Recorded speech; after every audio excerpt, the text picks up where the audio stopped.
Hello बच्चों, आज हम HCF हाईएस्ट कॉमन फैक्टर की चर्चा करेंगे, जिसे हिंदी में म-स-प या महत्तम समापरिवर्तक कहते हैं। परिभाषा: वह बड़ी से बड़ी संख्या जो दी हुई संख्याओं को पूरी तरह से विभाजित करती है, उसे उन संख्याओं का HCF या म-स कहते हैं। जैसे 12, 15 और 21 का HCF इक्वल टू 3 होता है और 12, 18 और 24 का HCF 6 होता है। अब HCF ज्ञात करने की विधियां। तो देखिए, HCF ज्ञात करने की मुख्य रूप से 3 विधियां हैं। पहली विधि है गुणनखंड विधि, दूसरी विधि है अभाज्य गुणनखंड विधि और तीसरी विधि है भाग विधि। इसे एल्गोरिथम मेथड भी कहते हैं, इसे प्राइम फैक्टराइजेशन मेथड भी कहते हैं और इसे फैक्टराइजेशन मेथड भी कहते हैं। अब हम इन्हीं तीनों विधियों से ये दिए हुए उदाहरण को हल करेंगे। सबसे पहले 12, 15 और 21 का HCF 3 कैसे होता है उसको देखना है। 12 के गुणनखंड,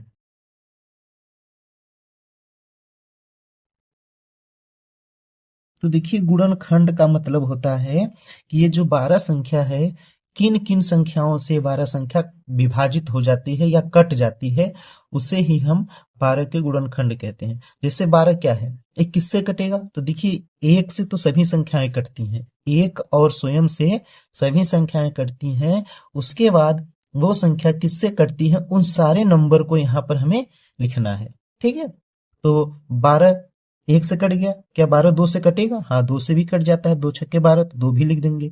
क्या 12 3 से कटता है? हाँ, 3 से भी कटता है, 3 चौका 12 3 भी लिख देंगे।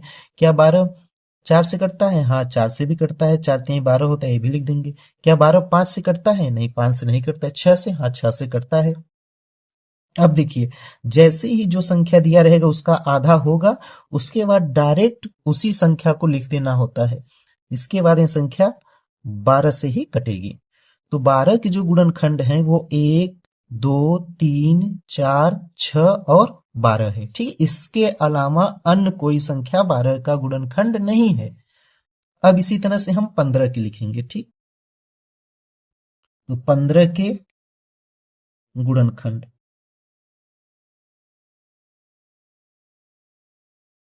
तो 15 किससे कटेगा? एक से तो सभी संख्याएं कटती हैं। क्या 15 2 से कटेगा? नहीं कटेगा। 3 से? हाँ, 3 पचे 15 होता है तो 3 लिख देंगे। 5 से? हाँ, 5 तिहाई 15 होता है, 5 लिख देंगे। 6 से? 6 का पहाड़ा 15 में नहीं जाएगा, 7 का नहीं जाएगा, 8 का नहीं जाएगा। तो देखिए, अब आधे से जैसे ही क्रॉस हो जाएंगे, डायरेक्ट उसी संख्या को लिख देना है 15। ठीक, अब हमें लिखना है 21 के, लिखेंगे यहाँ 21 के गुणनखंड।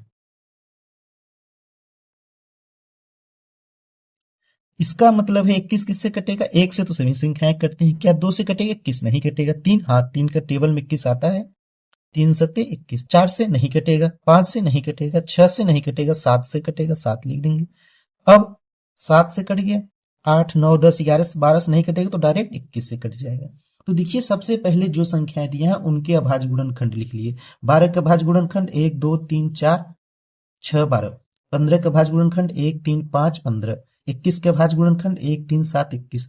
अब जो म से बात हो रही है वो क्या कह रहा है? वह बड़ी सी बड़ी संख्या जो दी हुई संख्याओं को पूरी तरह से विभाजित करती है। तो यहां देखेंगे, देखिए एक जो है तीनों में है, कहने का मतलब है जो तीनों में संख्या मिले और बड़ी सी बड़ी संख्या हो, वही हमारा इसका HCF हो जाएगा। एक देखेंगे तो क्या है, तीनों में है। 2 इसमें है, इसमें नहीं, लेकिन 3 देखिए तीनों में है, मतलब 1 और 3 दोनों तीनों में है। लेकिन हमें लेना क्या है? बड़ी सी बड़ी संख्या लेना है। तो बड़ी सी बड़ी संख्या क्या हो जाएगी? यहाँ पे ये देखिए, बड़ी सी बड़ी संख्या है ना, ये यही। अतः लिखेंगे जो 12, 15 और 21 का जो HCF होगा वो क्या हो जाएगा? 3 हो जाएगा। तो यहाँ लिखेंगे HCF इक्वल टू कितना हो गया? 3। ठीक, ये हमारा गुणनखंड विधि है।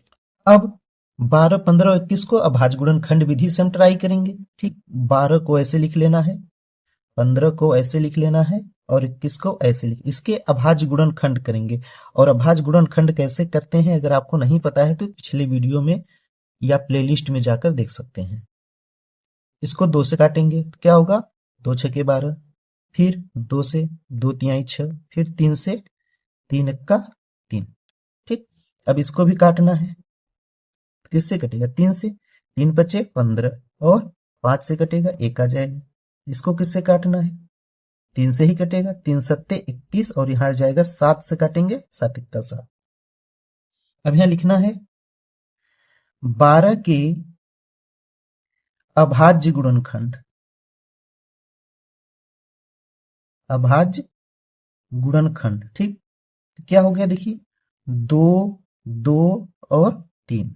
इसी तरह से लिखेंगे 15 के अभाज्य गुणनखंड।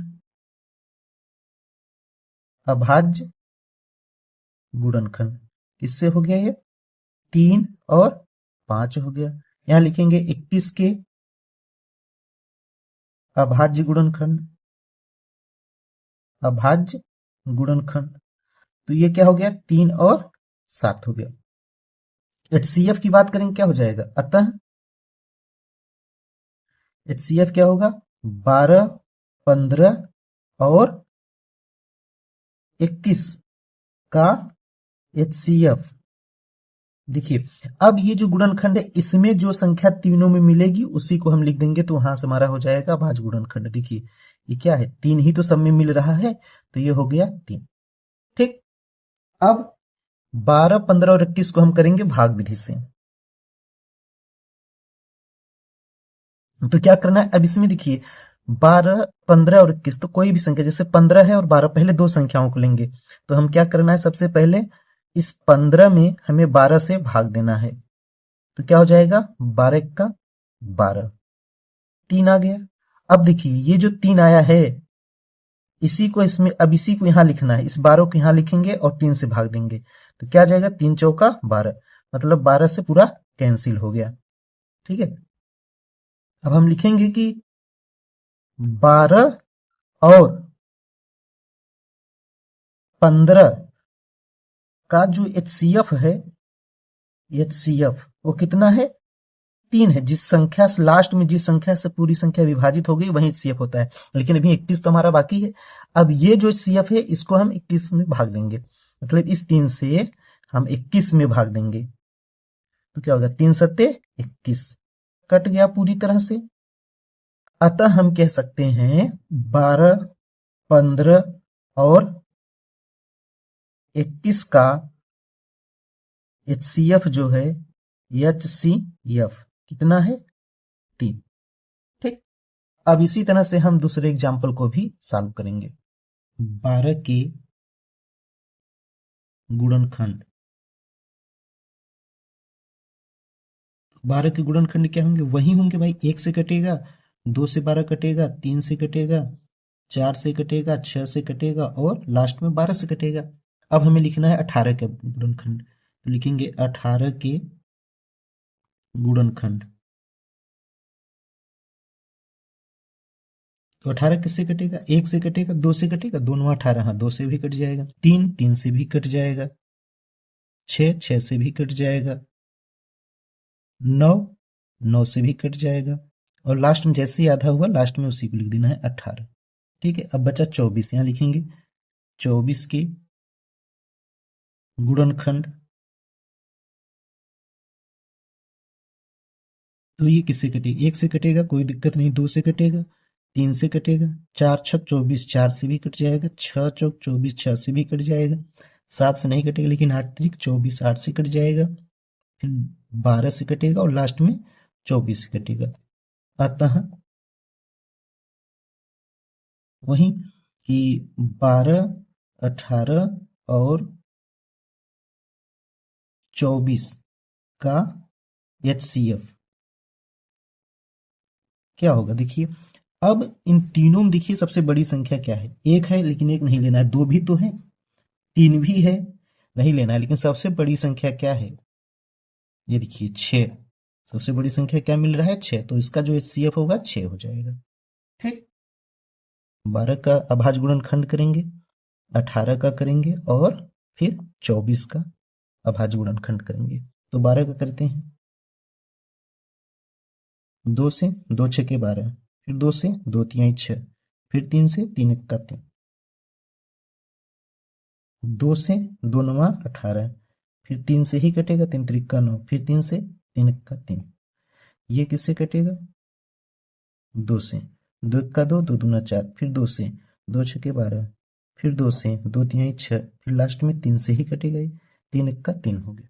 12 के अभाज्य गुणनखंड, अभाज्य गुणनखंड, ठीक, कौन कौन हो गया 2, 2 और 3 हो गया। इसी तरह से 18 के अभाज्य गुणनखंड, ये कौन हो गया 2, 3 और 3 हो गया। और इसी तरह से हम लिख लेंगे यहाँ पे 24 के अभाज्य गुणनखंड, तो हो गया 24, 24 के अभाज्य गुणनखंड, 2, 2, 2 और 3, ये हो गया। अब देखिए इन तीनों में क्या कॉमन मिल रहा है। सबसे पहले देखिए 2 मिल रहा है, ये 2 जो है तीनों में है, तो सबसे पहले हमें इस 2 को देखेंगे। और देखिए 2 यहाँ है, 2 यहाँ है, लेकिन इसमें नहीं, 2 नहीं मिले। और 3 देखिए, ये 3 फिर लास्ट में, ये लास्ट में जो 3 है ये हमारा तीनों में है, तो यहाँ लिख लेंगे इसके। अतः 12, 18 और 24 का HCF, ये क्या होगा देखिए, जो मिला है 2 मिला है, 2 लिखेंगे, फिर क्या मिला है, ये 3 भी तो मिला है, 3 लिखेंगे, फिर क्या हो जाएगा 2 3 6। मतलब इस विधि से भी जो भाज 12, 18 और 24 का HCF है वो 6 भी आया। तो भाग विधि में क्या होता है, सबसे पहले वही 18 में 12 से भाग दे देंगे, तो 18 में 12 से भाग दिया, क्या आएगा 12 का 12 हो गया, कितना बचा 6। अभी जो 6 बचा है फिर इसको इस 12 में भाग देंगे, क्या आ जाएगा 6 त्रिक 6 दूनी 12, कट गया। अब इससे कटा लास्ट में 6 से, अब ये 6 से हम इस 24 में भाग देंगे, 24 में लिखते हैं यहाँ पे और इस 6 से भाग देते हैं। जब 6 से भाग देंगे तो क्या आएगा 6 चौक 24, कैंसिल हो गए। मतलब लास्ट में किससे कटा 6 से, यहाँ लिख देंगे। अतः 12, 18 और 24 का जो HCF है क्या है 6 है। तो देख सकते हैं इस तरह से हम 3 विधि से HCF को ज्ञात कर सकते हैं। और यदि आप LCM के बारे में जानना चाहते हैं तो प्लेलिस्ट में जाकर LCM और अभाज्य गुणनखंड को अच्छी तरह से सीख सकते हैं। थैंक यू बच्चों। ऐसे ही नो बकवास ओनली स्टडी के लिए हमारे चैनल इक्वल क्लासेस को लाइक, शेयर और सब्सक्राइब करें।